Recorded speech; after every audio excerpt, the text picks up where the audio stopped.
وأقيموا الوزن بالقسط ولا تخسروا الميزان والأرض وضعها للأنام فيها فاكهة والنخل ذات الأكمام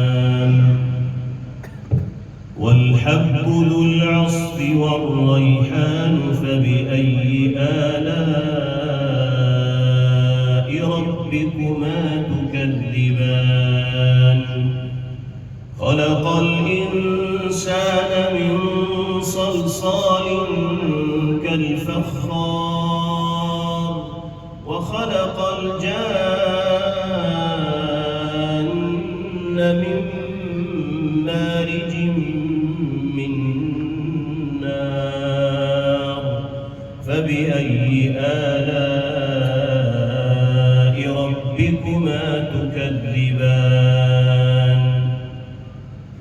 رب المشرقين ورب المغربين فبأي آلاء ربكما تكذبان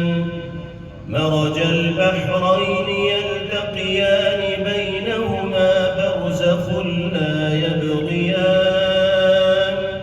فبأي آلاء ربكما تكذبان يخرج منهما اللؤلؤ والمرجان فبأي آلاء ربكما تكذبان وله الجوار المنشآت في البحر كالأعلام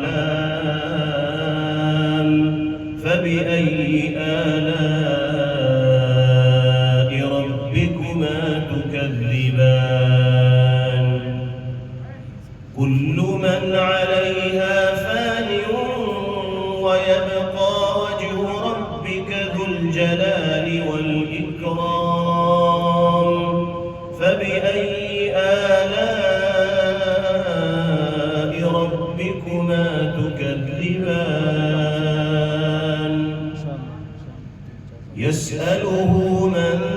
في السماوات والأرض كل يوم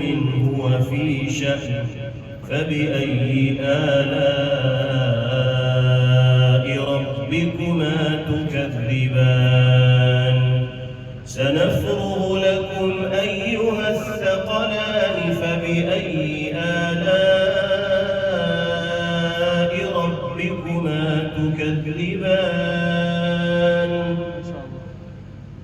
يا معشر الجن والإنس إن استطعتم أن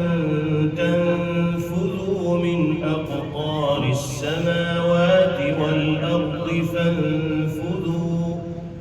فانفذوا لا تنفذون إلا بسلطان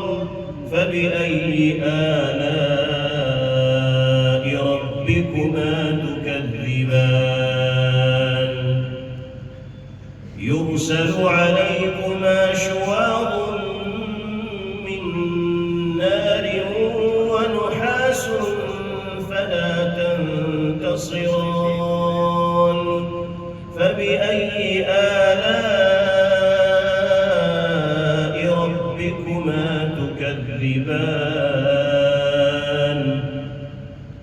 فإذا انشقت السماء فكانت وردة كالدهان فبأي آلاء ربكما تكذبان فيومئذ لا يسأل عن ذنبه إنس ولا جان فبأي آلاء ربكما تكذبان يعرف المجرمون